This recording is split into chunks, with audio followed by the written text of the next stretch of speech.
Hey everyone, Mr. Happy here, and welcome to Mondays with Mr. Happy, aka Mr. Happy Mondays, a weekly Q&A show where you ask me questions and I answer them.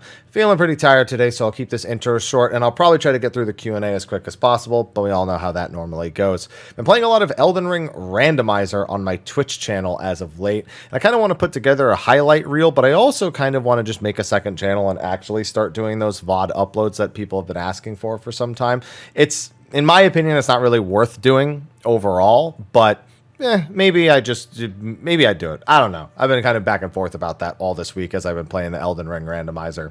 On top of that, Caster Versus is coming out this week, and then the one following that will be the Tank Versus. I believe I'm going to be working on both of those this week to try to get them out.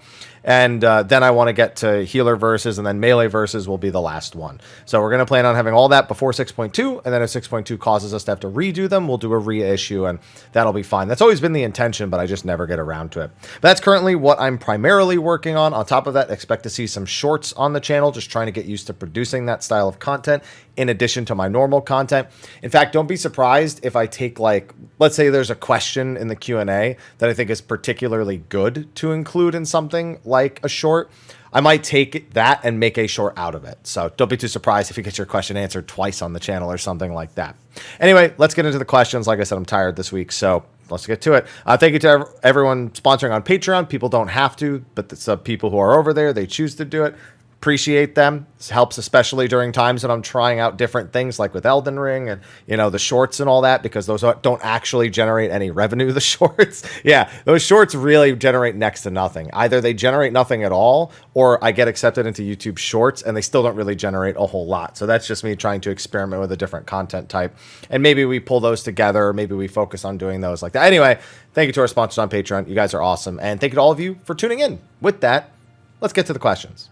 Hashtag Mr. Happy Mondays. Hey, Happy. Hi. Hope you're doing well. Tired, but otherwise good. I've got another potency question. I'll do my best to answer it then. Most abilities and spells that used to be a gain on 2 are now only a gain on 3. Would you happen to know why? Your answer on my previous question regarding why some AoE abilities and spells fall off made a lot of sense. I figured I'd try my luck. I'm sure if you were to ask the developers who would actually be able to give you a legitimate answer to this and not one that's more derivatory like this one's going to be, I'd assume it would have to be jobs are too strong on 2 targets, then end up getting their abilities moved to being efficient on 3 targets. That way it's a little bit more identifiable in certain encounters, whether you're going to be spamming AoE because there's a ton of targets, something like a dungeon pull or a boss with a ton of ads all at once, or if there is like 2 bosses at the same time, a job that they consider almost like it would be preferred if they were focusing on having 2 targets, or if it was a slight optimization effort that could be made. I'm sure they have more specific reasons, but that's really my take, is that they see a job being incredibly strong on 1 target, and they want to make sure that it's not also incredibly strong on 2, but is still functional on big pulls, whereas some jobs may be just okay on 1 target, and they want them to also be okay on 2 targets. So that's my take. Hashtag Mr. Happy Mondays. Good day, Haps. Good day. Got a parsing question. What's that? That sounds like something that would be an illegal third-party tool, unless you're referring to your abacus. So I will answer this only hypothetically, of course. No, I actually haven't had ACT downloaded in, like, when did I get this new PC? Whenever I got this new PC, I haven't had ACT downloaded on it since then, and it's definitely been over a year at this point. Anyway, I was reclearing P4S for about 2 months now, and I noticed my parts have been consistently either gray or green. I've worked on a lot on optimizing, getting comfortable with the fight, and usually manage my rotation with minimal issues. Ultimately, I'm still clearing without much issue. It's no big deal, but I'm trying to see what it is I'm doing wrong. It's one of those cases where you really need somebody to look at your logs, because a lot of the times people think they're doing okay, and they are making few mistakes, but you're actually making a lot of little mistakes that are adding up. Maybe your 2-minute timers are slightly delayed versus everybody else's, so you're not getting the best out of buff windows. Maybe if you're doing it in the party finder, maybe your allies don't have good 2-minute buff windows, so it's affecting your output all the same. Obviously, that should be affecting theirs, but if everyone's 2 minutes are off, it affects everybody's parse in the end, because you're all trying to build off of each other's and use those multiplicative damage buffs in order to create greater outliers on those 2-minute buff windows. So that could play a big role if you have party members who are dying frequently, especially around 2-minute burst windows, and they can't benefit from your buffs. That also plays a huge role. This is one of those case-to-case things, though. You just have to be considering all those possibilities. Also consider Do you ever stop pressing a button because there's a really, really important mechanic? Oh, it's only one button, but does it throw everything off the entire rest of the way? So all these little tiny things. And you did add the context of being a Dragoon with Bis and everything. I would highly, highly advise, Whoops in my previous static was our Dragoon. I'm pretty sure he has uploads for P4S. And he is like an orange parser. He was gold early on because he got his weapon, but he's generally a 95 to 99, if not gold parser when he is doing those kind of runs. Watch his clears of P4S and then compare it to like gameplay footage of your own and just check for little things that he's doing that you might not be. Hashtag Mr. Happy Mondays. Hi. Hope you and yours are doing well. Same to you. With Business Division 3's commitment to making 14 more friendly to non-MMOs, what small improvements do you think need to be made? After introducing 5 console players, realized configuration defaults on the base HUD layout could be better for future players. I think the base HUD, yeah, you know what though? So I was going to say something, I take it back. I do think they could actually improve the base UI. Now, that's not to say that the base UI isn't functional or isn't good or doesn't do the job. And of course, it's completely adjustable. But even just like the spacing, like so you're talking about console, but thinking to the PC setup, the default spacing and placement of the 3 hotbars looks really strange. They're like really far apart from each other, and it's super ugly to look at. Again, I know you can change it, but even that little initial impression could probably be improved. So that you might be onto something with that. But realistically, the small improvements need to be made are the things they're already doing. They are working on graphics, so it's initially more appealing, but that doesn't really matter that much. That's less of an MMO problem and more of a people really like modern graphical fidelity thing, so it's just more appealing to look at. But also the ability to do everything with the trusts or with the party system with the NPCs. I forgot what they duty support. That's what it's called. I think that's really the most important thing. And seeing how they adjust other 8-man encounters to further support that going forward is also going to be essential. And I think those few things are the meat of it. Hashtag Mr. Happy Mondays. Hey, Mr. Happy. Hope you're doing well. Same to you. Wanted to ask about 7 Remake. With the announcement trailer of the second game Rebirth and a continuation of the sequel alternate universe storyline. Hey, listen, that's still technically a theory. No. At this point, it might as well be reality. They've even said the unknown story can now continue with Rebirth. So clearly not meant to be flat remake. Even Nomura himself said there's a reason the first game is called Remake and the second one is called Rebirth. Although I think the reason is because 7 Remake is, despite its some semi-different story beats near the end, largely a remake of that section of the game. Whereas Rebirth is probably going to be significantly different in more ways, or more noticeable ways, even if it's going to... I mean, maybe it's because Aerith's going to die, but we're going to bring her back this time. Sorry for anyone who hasn't played Final Fantasy VII, but a little bit of a spoiler there. It's been 25 years. It's so hard to not just talk about it like that. I want to know your thoughts on it. Do you enjoy the changes they're making? I really liked Remake. If I made a promise to myself, I wouldn't rank Remake in terms of my favorites until all of the games are out. Now we know there's 3 games. Now we have a semi-decent timeline on it. The 3rd game will probably be out by 2026 because honestly, I'm surprised it's releasing as quickly as it is. I thought it was going to take way longer, especially with the pandemic. So this is contingent. I can't say I enjoy the changes they're making because we don't actually know the scope of the changes they're making. The idea of the changes they're making are interesting to me. I don't mind it taking things in a different direction as long as it's good. I enjoy the original Final Fantasy VII, but the compilation of the original game was a super big mess anyway. For me, this can't become more of a mess. It could just be more of the same mess. So that's kind of where I'm at with it right now. But either way, I'm just looking forward to seeing what's next. Loved Remake. I suspect I will probably really like Rebirth. Just a quick thing before I answer this one. Somebody asked about what jobs do I think they're going to be reworking. I'm sorry, I'm just going to skip over that one. We've answered that a lot. Pretty much every week for the past almost 4 weeks. Dragoon is high on the list. Black Mage is probable on the list. And people are already calling for Summoner to get another one. Who knows? And Dark Knight being another one on the list. But I've answered that so many times in recent weeks. I'm just going to give you that quick acknowledgement and move to the next question. Hashtag Mr. Happy Mondays. Hey, Haps. Hope you had a wonderful weekend. Same to you. Apologies if this question has already been answered. Will you be continuing your guide series on Dragon Song Rise? You know, it's funny. I had forgotten that I was making that until you just said that right now. I would actually like to, yeah. One thing I noticed is the way that we did Dragon Song Reprise we made priorities for a lot of things. That is not what a lot of other groups did. We essentially always made sure there was a rule that everyone could follow, so there needed to be no communication during the vast majority of mechanics, whereas a lot of other people are positioning in ways that communicate silently to other people what they intend to do.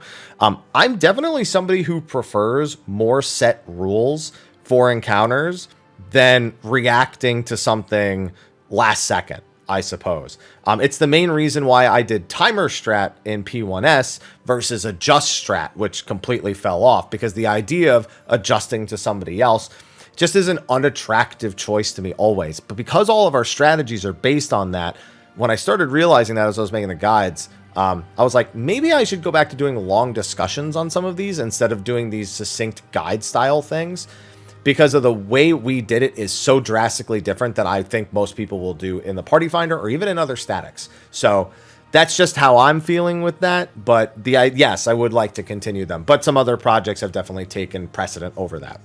Hashtag Mr. Happy Mondays. Hiya. Hi. Got a little story before the question. Set up context. Hope it's not too long. It doesn't seem like it's too long, but we'll see. I only started raiding properly recently, found a stack alike, and after Rocky started cleared the tier and moved on to trying older ultimates, which I've enjoyed, but now I'm pressured into using stuff like Cactbot.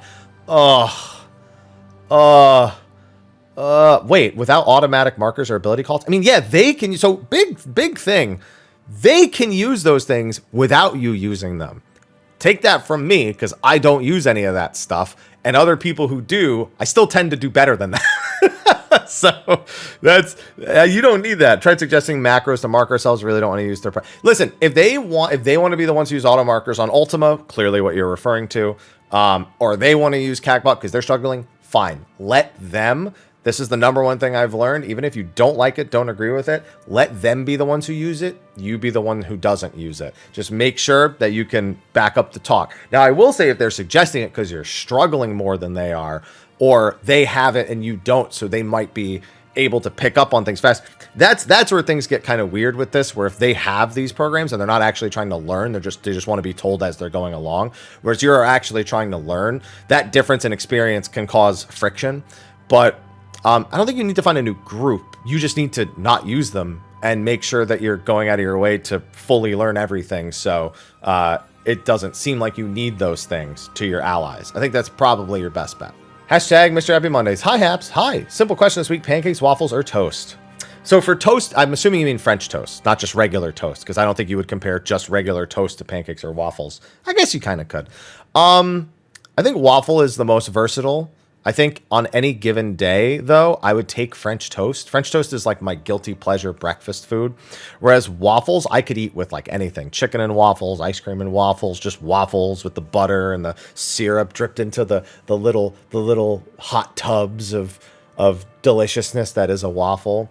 And pancakes are definitely last. They're fine, but I'm never as excited about them as I am waffles or French toast. Hashtag Mr. Happy Mondays. Hello. Hi. What's happening, Haps? I don't know. Hopefully you are well. Yeah, I'm doing all right. My question is in regards to the more static jobs versus flexible jobs and your opinions on them. Jobs like Bard and Summoner can feel very bad when the fights force them to misalign their burst and buff windows, i.e. Searing Light coming up before Bahamut, vice versa due to downtime. Or jobs like Dancer and Red Mage can hold their burst to align for party buffs without breaking the flow of your rotation. You might not want to say that about Red Mages. Red Mages are very meticulous about when their melee combos are going to be available. Even if they're not in burst windows, Red Mages just need to know when they can have them for even just movement. So maybe don't include Red Mage in that, but I know what you mean. Manification and Embolden are not rotationally based. You can just throw them out whenever the team needs you to and then go. Yeah, I understand what you're saying. Is this something you would like to see addressed? I think as long as they want this 1 minute, 2 minute buff window thing, it'll never be addressed. And I think it's just going to have to be something that comes with the jobs and is now going to be considered an aspect of the job that is unique to that job. You know, people always say they don't want jobs to be homogenized, and this is a method of keeping them from feeling homogenized. If you have to approach a fight in a completely different way on two different jobs, even if you're functionally accomplishing your goal in a similar way, like with Dancer and Bard, then it gives you just a dramatically different gameplay feel, and that's really important to a lot of people. So I think as long as they want this 60-second, 120-second kind of super alignment gameplay style, we'll never see this fixed. So it's not even about whether or not I want to see it. I just don't think they'll do it. Hashtag Mr. Happy Mondays. Greetings, Haps. Greetings. I hope this comment finds you well. It has. As someone that started 14 less than a year ago and only recently discovered your content, I was hoping to learn more about your MMO background. What jobs and roles have you played competitively, for lack of a better term, in Final Fantasy XIV? Which jobs and their past variations have you enjoyed the most and why? Man, this is a lot of questions. Did you have your opportunities to do endgame content with those jobs? I'm also curious about the MMOs you play. Oh my goodness. Okay, that's a loaded question because there's like 5 questions in one. So I'm going to give you the shorthand version. Which jobs have you played competitively? Ninja, monk, dancer, bard, machinist. Those are the 5, if I'm not mistaken. There might be one other one I'm missing, but I think that's all of them. Which jobs and past variations have you enjoyed the most and why? I actually really enjoyed Heavensward Machinist. I think super underrated. I think the whole caster gun mage meme, I think it actually worked on Machinist back in Heavensward. There will still be adjustments that I would have made, but if that was kind of the same idea that current Machinist still had, I wouldn't be upset, even if I do really like current Machinist. So other than that, I've played, all the versions of Monk at some point or another. 5.4 Monk. I played 2.x Monk, 4.x Monk. So I played a lot of Monk. Monk probably my favorite. I have opportunities to do endgame. Yeah, any job that I consider competitive is a job I did in endgame content. But I have also taken Black Mage into Ultimate. I've taken Warrior into Ultimate. I've even taken White Mage into Ultimate a couple times, though I don't think I ever cleared with it because we didn't do it for too long. I was just filling. And other MMOs I played, World of Warcraft, Star Wars very briefly, WildStar very briefly, a ton of Korean MMOs, Silk Road Online, Hero Online, Granado Espada, I remember I played at some point. I remember one of my friends got me to try Fliff at some point, Fly for Fun. I've played MapleStory 1, MapleStory 2. I briefly tried RuneScape when I was younger. I haven't played it in very, very many years at this point. Kind of interested to try it out if I have a season to myself at some point. Try it out again, that is. I tried Black Desert for an hour, didn't like that. Blade and Soul I played pretty extensively for 3 or 4 months. Lost Ark I played until I got to tier 3. Then I realized it was super fucking boring and I didn't want to play it anymore. Final Fantasy XI I played for, I still play occasionally. That's over 10 years worth of my MMO history right there. And then I've dabbled in a bunch of other little ones across time. So hopefully that covers everything. Hashtag Mr. Happy Mondays. Oh, we got our first not someone commenting. You know what, though? You didn't say hi, but you have a great name for YouTube, so I've forgiven. Would it be nice if they would add more ways to customize stats? Right now, equipment and melds don't seem like enough. I say no only because stats are not that important in Final Fantasy XIV. How well you play is the primary way that you improve in Final Fantasy XIV, and your stats just kind of facilitate that on the most basic of ways. So if you added more ways to customize them, it would just be more ways to stack crit or stack direct hit. You'd have to systematically change the way stats work, and I don't think they're going to do that because they want the stats to be super simple so that your gameplay speaks for itself over what gear you've actually collected. Hashtag Mr. Happy Mondays. Hi, Haps. Hope you're doing well and healthy and have a slurp of... you know what? I shouldn't ruin that. Sai to Vuno. I gotta know this. I gotta know this right now because it sounds like... I always assume I like things that I don't know. That is Greek Mountain Tea. I'm not a super big tea guy. Iced...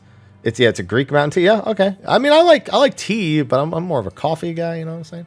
Got one curious question. Says Yoshida said next job may not be from Final Fantasy at all. So far, an Endwalker is there? I mean, look at Sage. Like Sage's name is from Final Fantasy, but the whole rest of the job isn't. Even Gunbreaker, which is based on Final Fantasy VIII, it still is nothing like anything in any other Final Fantasy in terms of gameplay. Even Astro was based on a class in Final Fantasy Tactics that you couldn't play as, was present on a single NPC, and the only skill they used was their limit break. And Astro's limit break isn't even exactly the same. So, yeah, I mean, I feel like they've already been doing this. They've just been doing it in such a way that people kind of don't notice that much.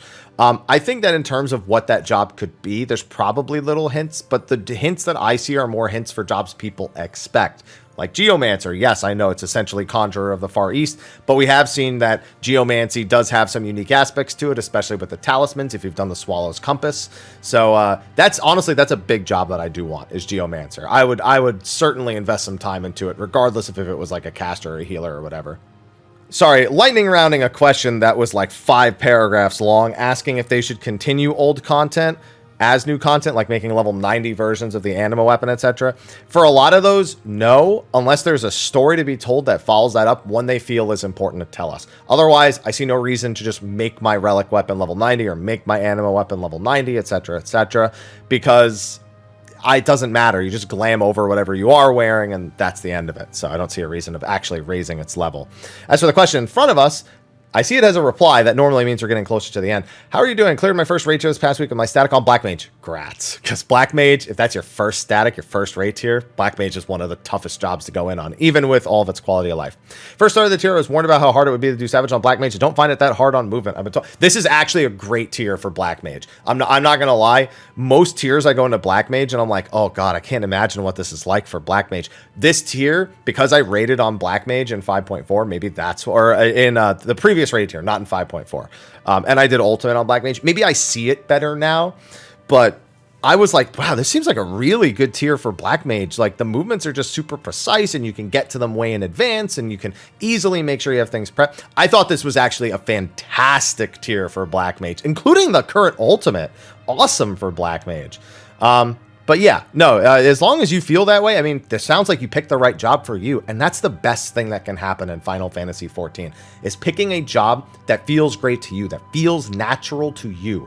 It doesn't matter how many people tell you it's a harder job to perform on, it's something you shouldn't do. If it's inside you to play that job, and it doesn't seem like any of the things they're telling you, that means you picked the right job. And that is a blessing that people rarely get, especially going into their first raid tier. So there are a lot of reasons why people say that about Black Mage, thinking of the movement, not really understanding how all your tools work, and the lack of experience people have on the job in the first place, creating intimidation. But it's got so many movement tools now that if you understand the job, it's not that bad. So you got a good one. You landed on a good one, and I'm glad you're enjoying Black Mage. Hashtag, oh my goodness, that's a lot of text. That's not what the hashtag says, but still. Hola, happy. Hello. I got a couple questions pertaining to reworking jobs. Sorry if it gets wordy. It doesn't get wordy, but it is one giant chunk of text. Keep hearing people mention Dragoon needs a rework simply because there's nowhere to really take the job. Next expansion, Square Enix have a history of reworking jobs just because of this, which honestly doesn't make sense to me. Why would you erase something that's essentially been completed after multiple expansions of tinkering? The only reason I could think of is because they always want to try adding flashy new things to keep players interested, but looking at Dark Knight, this expansion kind of proves that isn't one of their concerns. It's common. If it's common reason jobs are reworked, why do you think they ever start giving a job a second spec with its own skills? Okay, so I see where the couple questions are. One, yes, Summoner was reworked this expansion because it hit a breaking point. They've mentioned breaking points for other jobs, including Dragoon and Black Mage. So people aren't just saying that out of nowhere. They're saying it because it's supported by the devs and their thinking and the way that they've spoken about these jobs before. And the main reason is, yes, to freshen the jobs up, because while yes, people may love the job, they also want to make sure that there's something new and exciting going on with the job. So maybe new players try it out. Maybe people that used to play that job jump onto something else new that they like. It allows people to kind of jump around and experiment with things that feel good to them without feeling like they have to be locked into one particular job or role or anything like that. Do you think they should ever give a job a second spec? No, there's really no point in doing that. At that point, you might as well make a whole new job, or just, I don't know. Yeah, you might as well just make a whole new job at that point. Because if you have some jobs with second specs, now everyone wants a second spec for their job. And that essentially means they have to make 20 new jobs. They're never going to be like, oh, this expansion Dragoon just gets a second spec. And everyone's like, well, what the fuck? I want a damage spec. I want a DPS version of Astro, and I want a healer version of Paladin, and I want a ranged version of Monk. You know, it's one of those cycles that kind of just creates problems within the community. So no, I don't think they ever will. They'll always focus on keeping one job as one spec, and that is the way the job plays, especially because then even if there were two specs, if they're not perfectly equal, then one's going to get shut out. That happens in every game of specs. The best spec gets taken and the other ones do not. Hashtag Mr. Happy Mondays. Hey Haps, you doing all right? I'm doing all right. You doing all right? I'm doing all right. I have two questions for you. Sure, it's a lot of words again, man. You guys have a lot of words. Yeah, I don't mind that too much.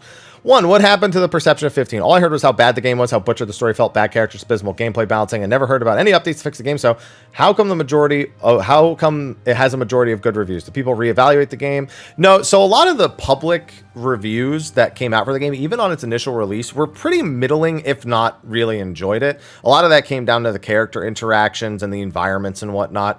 And a lot of people, of course, you know, it hit during another big era of open world games. You know, it's just been going on for the past 10 plus years at this point, just constantly people trying to make everything open world. But also a lot of the updates, fixes, DLCs did give some people a change in perspective. And I would recommend, if you have not played Royal Edition or Windows Edition, they're the same thing, just one's for console, one's for PC. I would highly advise it. The changes they made make it a game I love replaying. Yeah, it's still not in my top 3, or even, I forget where I put 15 on my recent video, but I have no issue replaying that game. I do genuinely enjoy replaying that game, and I think that it's worth it if you're not like, oh my god, it's not turn-based, it's the worst thing ever kind of person. And yes, the DLC is that good. Well, not Gladios. The other ones are pretty good. Gladios is the best gameplay, I think. Maybe Ignis is slightly better gameplay. But, yeah, otherwise the Gladio one's not super good. 2, are you planning on making Final Fantasy spin-off list? I don't know, because there's a lot of Final Fantasy spin-offs I either haven't finished, or do not like, or do not want to play. Like Type 0, I almost threw up playing Type 0 when it came out on console, not the original Vita release. No, when I tried playing the HD one on PS4, it made me want to vomit because of the motion blur. They fixed that, but have you ever eaten something? You normally really like the thing that you've eaten, but you get sick either from it or after it, and you end up like up at 3 in the morning, you know, vomiting up the thing that you like, but it's still like, and it ruins the experience for you. Like, you just never want to eat that food again, or it takes like a long time before you want to eat that food. That's Type 0 to me. Maybe if I did play it, I might like it again, but I'm so soured from it because I almost literally vomited from how bad the motion blur was in that game. I've never had any other game. I've beaten Mirror's Edge with no issue, but Type 0 was agonizing for me from the very first second. And I love World of Final Fantasy. I think that game's been shafted twice over and deserves a sequel. Get on it, Square Enix. So, played Old School 11 first time, and maybe it's just me being new, but the world of Vana'diel is rather crazy. Having people walk me to help me, take me through my weekly outskirt TP points or mission had me in awe. Yeah, that didn't happen much in the original. On the private servers, the population says there's a lot of people. It's a lot of people doing 5 or 6 boxing, and the few people that are there like to make sure the people who are there don't want to leave. So if you're brand new to it, people are pretty likely to help, but that's not entirely indicative of the original 11. Things like that happened occasionally in the original 11, but it wasn't the norm. And also, I want nothing to do with Classic 11 ever again. All right, and when I get to the bottom of the video, it's normally questions that either have a bunch of reply answers or repeat. I don't really know what really drags comments to the very bottom. Sometimes it's people saying first because it's considered spam, or I don't know. Some of these I don't understand why they're at the bottom. There could be like questions from like 3 days ago or something. I don't know. It's just weird.